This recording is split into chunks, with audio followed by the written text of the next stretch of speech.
নির্বাচনের আগেই প্রায় 100 আসনে নাটকীয়ভাবে জামাত জোট এগিয়ে গেল। জামাত আগামী 12 ফেব্রুয়ারি নির্বাচনে বিপুল ভোটে নিরঙ্কুশভাবে বিজয়ী হবে বলে আমরা বিশ্বাস করছি। পরিস্থিতি সেদিকে যাচ্ছে। নির্বাচনী প্রচারণা শুরু হওয়ার মুহূর্তে যে সমীকরণ তৈরি হয়েছে, যে হিসাব নিকাশ তৈরি হয়েছে, জোটের যে সমীকরণ এবং আভ্যন্তরীণ যে ভুল ত্রুটি বা আভ্যন্তরীণ যে সমীকরণ, সব মিলিয়ে জামাত জোট অলরেডি 100 আসনে ছক্কা মেরে ফেলেছে। মানে আর 200 আসনে জামাতকে চেষ্টা করতে হবে। আর বাকি 200 আসনের মধ্যে একটা বড় অংশ আছে জামাতের ঘাঁটি বা জামাতের নিশ্চিত আসন, সেগুলোতেও জামাত জিতবে। এর মানে সম্ভাবনা রয়েছে জামাত জোট 200-র মতো আসন পাবে। 100 আসনে অলরেডি 50-60% এগিয়ে গেছে। যেখানে 50%, 51% এগুলোই তো জয়, সেখানে 50 থেকে 60% এগিয়ে গেছে 100 আসনে ভোটের আগে, নির্বাচনী প্রচারণা শুরু হওয়ার আগেই।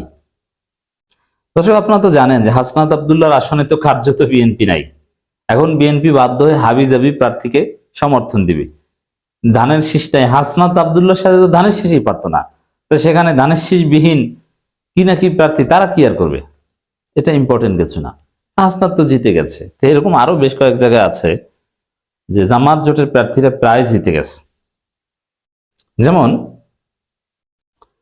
বিএনপির প্রায় 92 জন বিদ্রোহী প্রার্থী আছে, মানে প্রায় 100।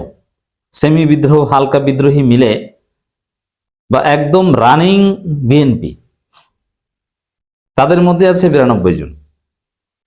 আগে বিএনপি করতো এরকম মিলালে কমপক্ষে 100। এখন যারা বিদ্রোহী প্রার্থী হয়েছে, প্রার্থী হতেই তো তাদের 1% ভোটের 5000 বা এরকম কাছাকাছি ভোটারদের 1% ভোটের স্বাক্ষর জমা দিতে হয়েছে। তো এই পরিমাণ ভোট না থাকলেও আর বিদ্রোহী প্রার্থী হতে পারতো না, নাম্বার 1। আর দ্বিতীয় হচ্ছে, বিএনপি হয়েও তারেক রহমানের নির্দেশকে বৃদ্ধাঙ্গুলি দেখিয়ে যারা নির্বাচন করছে, তাদের প্রত্যেকের ব্যক্তিগত পারিবারিক কমপক্ষে 20,000 ভোট আছে। স্বতন্ত্র প্রার্থী আর বিএনপির বিদ্রোহী স্বতন্ত্র প্রার্থী এক না। এমনিতে স্বতন্ত্র প্রার্থী কেউ আছে 5-7 হাজারও ভোটও পাবে না, ভালো লাগছে দাঁড়িয়েছে, বা যে কোনো কারণে হোক দাঁড়িয়েছে, টাকা পয়সা আছে, দেখি চেষ্টা করে একটু পরিচিতি তো হোক। যেমন চরমনায়ের লোকজন, তারা জেতার উদ্দেশ্যে, ফাইট করার উদ্দেশ্যে নির্বাচন করে না, তারা নির্বাচন করে নির্বাচন উপলক্ষে সাংগঠনিক কাজের গতি বাড়বে, একটা পরিচিতি হবে, মানুষ চিনবে। একসময় জামাতও এই উদ্দেশ্যে নির্বাচন করত। তারা জানে যে এখানে তারা 10,000 ভোট পাবে না, জামাত সেম ছিল, চরমনাই এখন সেম, কিন্তু তারপর কেন নির্বাচন করে? যে সাংগঠনিক কাজ ভবিষ্যতের জন্য উপকার হবে। তো বিএনপির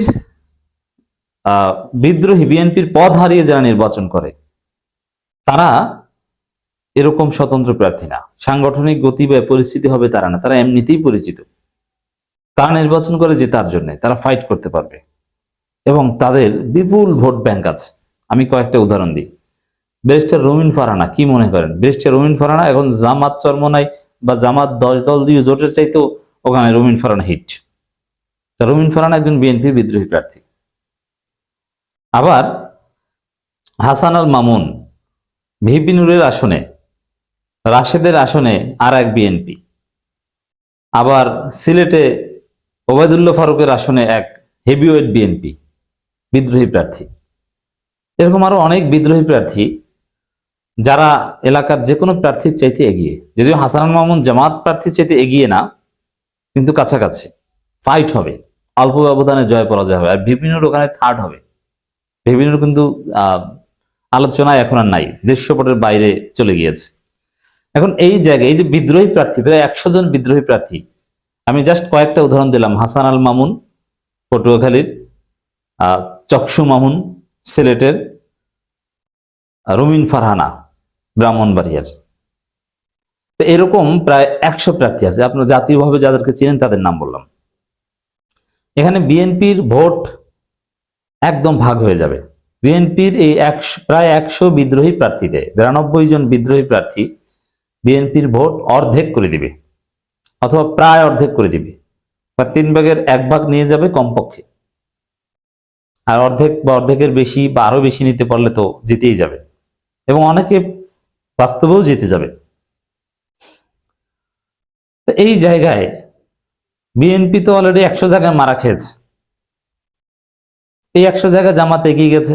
বরং এই বিএনপির বিদ্রোহী প্রার্থীদের মধ্যে কমপক্ষে 5 জন জিতে আসার সম্ভাবনা রয়েছে। যদি জিতে আসতে পারে ওটাও জামাতের লাভ, বিএনপি তো হারলো, বিএনপির ঘর থেকে চলে গেল। অতএব 100 আসনে তো জামাত এগিয়ে গেছে, হাসনাত আব্দুল্লাহটা তো জামাত জোট পেয়েছে। অতএব জামাত আগামী নির্বাচনে কতটা এগিয়ে আছে আশা করি সহজ হিসাব থেকেই বুঝতে পারছেন।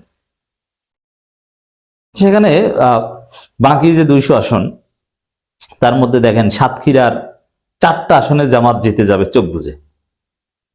চট্টগ্রাম 15তে জামাত জিতে যাবে শাহজাহান চৌধুরী।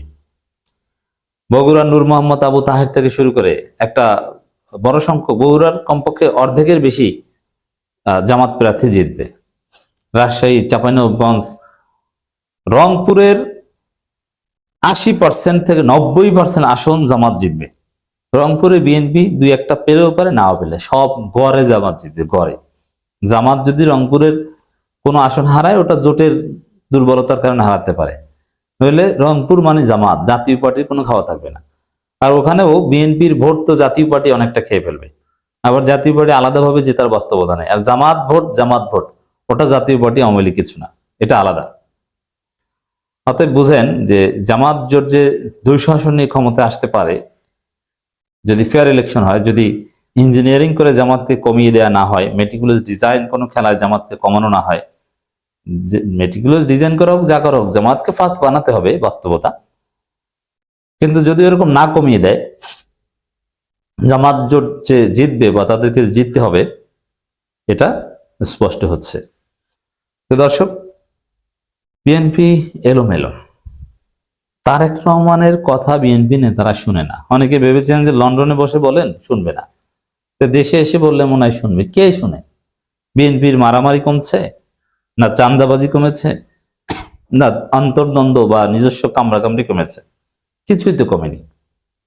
এর মানে তারেক রহমানের নির্দেশ, কমান্ড বিএনপিতে কার্যকর নয়।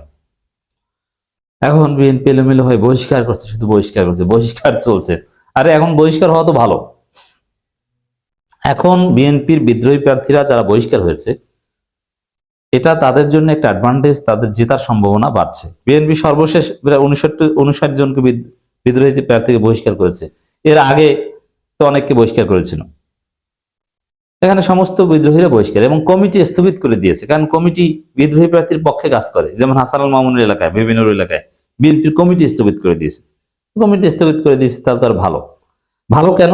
মানুষ বিএনপিকে দেখতে পারে না। এখানে যদি এখন আওয়ামী লীগ গণহত্যাকারী সংগঠন ফেসিস্ট, তারপরও তারা যদি রাজনীতি করার সুযোগ পেত, বিএনপির অবস্থা 12টা বাজত। জামাতের অনেক জায়গায় প্রার্থী দুর্বল, যার ফলে এখানে আওয়ামী লীগ থাকলে এবং আওয়ামী লীগের লোক স্বতন্ত্র নির্বাচন করতে পারলে বিএনপি বানের পানির মতো ভেসে যেত। এই জায়গায় বিএনপি একটা কঠিন পরাজয়ের মুখোমুখি।